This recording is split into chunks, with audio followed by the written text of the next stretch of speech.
ठीक है, चलिए इस विश्लेषण में सीधे चलते हैं। आज की ये चर्चा भविष्य के करोड़पति बनाने वाली है। क्यों? क्योंकि आज बिल्कुल जीरो से शुरू करके $1 मिलियन नेटवर्थ तक पहुंचने का पूरा रोड मैप खुलने वाला है। 13, 14, 15, 16, 17 और 18 साल की उम्र में आखिर क्या करना चाहिए जिससे आर्थिक रूप से सबसे आगे निकला जा सके, ये सब क्लियर होने वाला है। और अगर उम्र इससे ज्यादा है तो इस चर्चा को एक जबरदस्त चेकलिस्ट की तरह इस्तेमाल किया जा सकता है। सच कहूं तो मैंने अपने 20s में ही अपना पहला मिलियन बना लिया था, लेकिन अगर कम उम्र में ऐसी जानकारी मिल गई होती तो शायद वो पहला मिलियन और भी जल्दी बन गया होता। तो यहाँ हर एक स्टेप बहुत जरूरी है। एक छोटे से बर्फ के गोले की तरह सही शुरुआत आगे चलकर एक विशाल एवलांच बन जाती है। किसी भी कदम को छोड़ने का मतलब है बाद में पछतावा, इसलिए शुरू से अंत तक हर डिटेल सुनना महत्वपूर्ण है। यहाँ एक स्टेप बाय स्टेप टाइमलाइन दी गई है जो 13 से लेकर 18 साल की उम्र के बीच के मुख्य पड़ावों को दर्शाती है। हर साल के साथ कुछ विशिष्ट कदम जुड़े हुए हैं, जैसे 13 की उम्र में कस्टोडियल अकाउंट्स, 15 में कैश बचाना, 16 में नई स्किल सीखना, 17 में ड्राइविंग और 18 आते आते एक पूरी अडल्ट चेकलिस्ट। इन्हें इसी क्रम में पूरा करना आर्थिक विकास की रफ्तार को तय करता है। कोई एक भी स्टेप मिस किया तो समझिए सफर लंबा हो गया। इस सफर के 5 मुख्य हिस्से हैं। पहला, 13 से 14 की उम्र में शुरुआती नींव रखना। दूसरा, 15 से 17 के बीच रफ्तार पकड़ना। और आखिरी 3 हिस्से 18 साल की उम्र पर फोकस करते हैं, बैंकिंग और क्रेडिट, शिक्षा और कर्ज, और आखिर में आय और निवेश। चलिए शुरू करते हैं। सबसे पहले बात करते हैं पहले भाग की, शुरुआती नींव, उम्र 13 से 14। जब निवेश की बात आती है तो सबसे जरूरी चीज है टाइम इन द मार्केट। मतलब पैसा जितने लंबे समय तक इन्वेस्ट रहेगा वो उतनी ही तेजी से बढ़ेगा। अगर उम्र 13 या उससे कम है तो ये सबसे बेहतरीन समय है शुरुआत करने का। पर दिक्कत ये है कि इस उम्र में कानूनी तौर पर अकेले निवेश नहीं किया जा सकता। यहाँ काम आते हैं कस्टोडियल अकाउंट्स। ये एक ऐसा अकाउंट होता है जो किसी अडल्ट या गार्डियन द्वारा माइनर के फायदे के लिए कंट्रोल किया जाता है। अक्सर घर पर पैसों या निवेश के बारे में बात करना थोड़ा अजीब लगता है, तो चाहें तो इस चर्चा का अगला थोड़ा सा हिस्सा पेरेंट्स को सुनवाया जा सकता है ताकि वो आसानी से मान जाएं। अलग अलग जगहों पर इसके अलग नाम हैं। यूके में इसे जूनियर स्टॉक्स एंड शेयर्स आइजा कहते हैं, जहां गार्डियंस प्रतिवर्ष 9,000 पाउंड तक निवेश कर सकते हैं। अमेरिका में यूजीएमए और यूटीएमए होते हैं, जहां कंट्रीब्यूशन की कोई लिमिट नहीं पर ज्यादा रकम पर गिफ्ट टैक्स लग सकता है। वैनगार्ड जैसे संस्थान इन अकाउंट्स के लिए एक बेहतरीन विकल्प हैं, क्योंकि वहाँ फीस काफी कम होती है। हर बर्थडे या त्योहार पर मिलने वाले पैसों को इसमें डालना एक स्मार्ट मूव है। अब सोचिए जल्दी निवेश करना कितना असरदार हो सकता है। एक फाइनेंशियल एडवाइजर की तरह बात नहीं हो रही यहाँ पर। मई 2024 के अंत तक के पिछले 10 सालों का डेटा देखें तो एक simple low cost S&P 500 index fund ने औसतन सालाना 12.58% का रिटर्न दिया है। इसका मतलब है कि अमेरिका की सबसे बड़ी 500 कंपनीज में एक साथ पैसा लगाना बिना किसी एक इंडिविजुअल स्टॉक को चुने।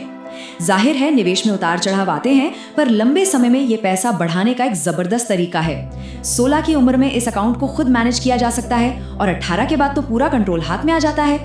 14 साल की उम्र एक ऐसी उम्र है जहां रेंट, इलेक्ट्रिसिटी बिल्स या किराए की कोई टेंशन नहीं होती। इस आजादी का पूरा फायदा उठाना चाहिए। नए टैलेंट्स को खोजना और नई चीजें ट्राई करना बहुत जरूरी है। चाहे वो आस पड़ोस में प्रेशर वॉशर से ड्राइववे साफ करना हो या सुबह 4 बजे उठकर स्विमिंग प्रैक्टिस के लिए जाना हो। ऐसी आदतें शुरुआत में शायद पैसे ना दें, लेकिन इनसे जो अनुशासन या डिसिप्लिन आता है ना, वो आगे चलकर कंपटीशन को पूरी तरह पीछे छोड़ने में बहुत मदद करता है। आगे बढ़ते हैं भाग 2 की तरफ, रफ्तार पकड़ना, उम्र 15 से 17। उम्र 15 आते आते एक माइंडसेट शिफ्ट की जरूरत होती है। अक्सर देखा गया है कि टीनेजर्स पैसे बचाते हैं, लेकिन सिर्फ नए जूते या थीम पार्क्स पर खर्च करने के लिए। इसे कहते हैं सेविंग टू स्पेंड। लेकिन अमीर बनने के लिए सोच थोड़ी अलग होनी चाहिए। यहाँ कॉन्सेप्ट आता है स्टैशिंग का, यानी पैसे को ऐसे बचाकर रखना जो भविष्य में एक लॉन्च पैड का काम करे। जिंदगी में सबसे मुश्किल चीज $0 से शुरुआत करना होती है, इसलिए थोड़ा सा पैसा स्टैश करना आगे चलकर एक बहुत बड़ा एडवांटेज दे सकता है। जैसे ही उम्र 16 पर पहुंचे तो पूरा फोकस रियल वर्ल्ड स्किल्स इकट्ठा करने पर होना चाहिए। Selling, designing, mechanics, video editing या वुडवर्क जैसी स्किल्स की आज के टाइम में भारी डिमांड है। अब वो जो पैसा स्टैश किया था ना, उसका सबसे बेहतर इस्तेमाल किसी महंगे या स्कैम वाले ऑनलाइन कोर्स पर उड़ाना नहीं है, बल्कि अपने खुद के टूल्स खरीदना है। सोचिए, अगर कोई उन बचाए हुए पैसों से एक $500 का पुराना iMac खरीद ले तो वो उसमें वीडियो एडिटिंग या फोटोशॉप खुद सीख सकता है।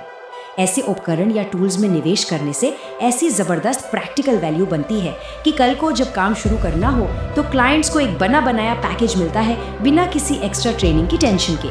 17 साल की उम्र पर एक बहुत ही जरूरी कदम आता है, अपना ड्राइविंग टेस्ट पास करना। हाँ, शायद इस उम्र में कहीं ड्राइव करके जाने की उतनी जरूरत न लगे, पर यकीन मानिए इसका असर बहुत बड़ा होता है। सोचिए, अगर कोई साइड हसल शुरू करना हो और क्लाइंट 30 मिनट की दूरी पर हो, क्या हर बार पब्लिक ट्रांसपोर्ट पर भरोसा किया जा सकता है? बिल्कुल नहीं। और अगर टाइम पर नहीं पहुंचे तो पूरी रेप्यूटेशन खराब हो जाती है। मेरा एक असूल रहा है, जल्दी आना, समय पर आना है, समय पर आना देर से आना है, और देर से आना पूरी तरह अस्वीकार्य है। तो ड्राइविंग सीखना उस मोबिलिटी को देता है जो वक्त पर पहुंचने के लिए जरूरी है। यही एक चीज किसी अनप्रोफेशनल इमेज को एक बहुत ही प्रोफेशनल इमेज में बदल देती है।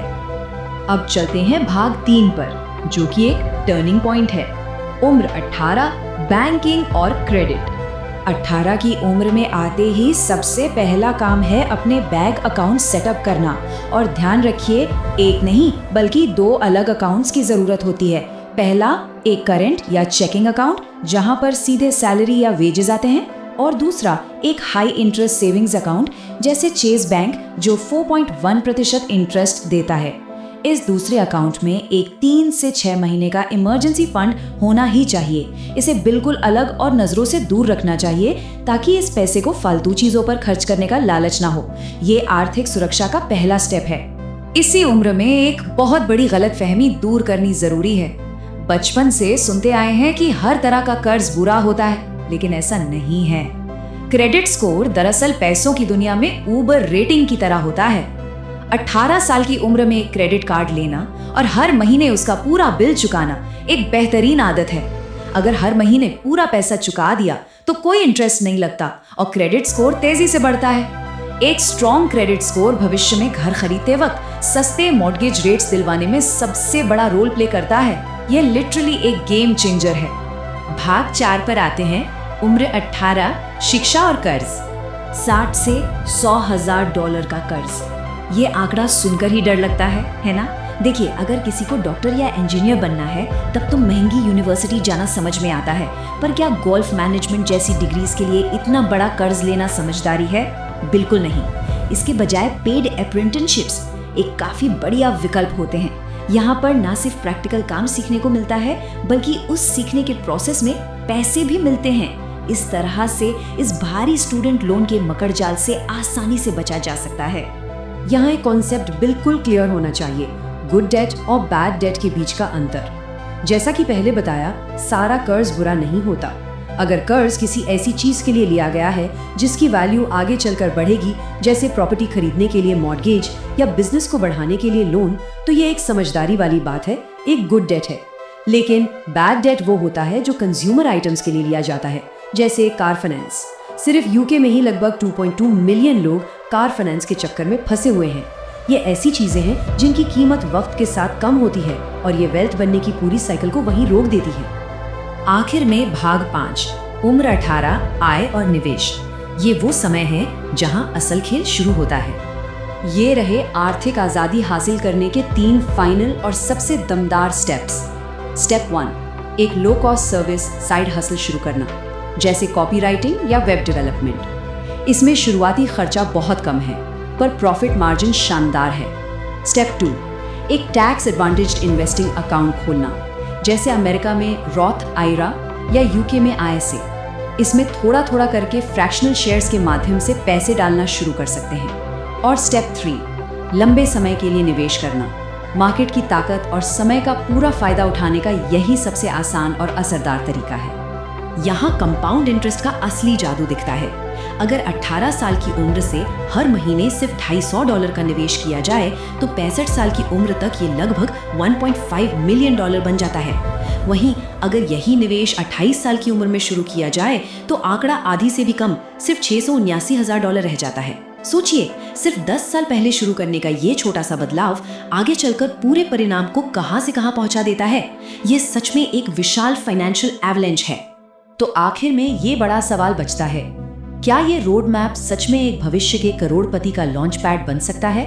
जवाब बहुत साफ है। जो भी इन कदमों पर चलता है, चाहे वो सही उम्र में सही अकाउंट खोलना हो, अपने स्किल्स को अपग्रेड करना हो या समझदारी से निवेश करना हो, वो आर्थिक रूप से बाकी सभी लोगों से मीलों आगे निकल जाएगा।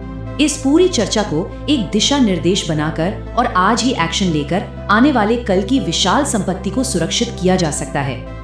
समय और सही दिशा मिल जाए तो असर वाकई हैरान कर देने वाला होता है। तो क्या निवेश का वो स्नोबॉल लुढ़काने के लिए बिल्कुल तैयार हैं?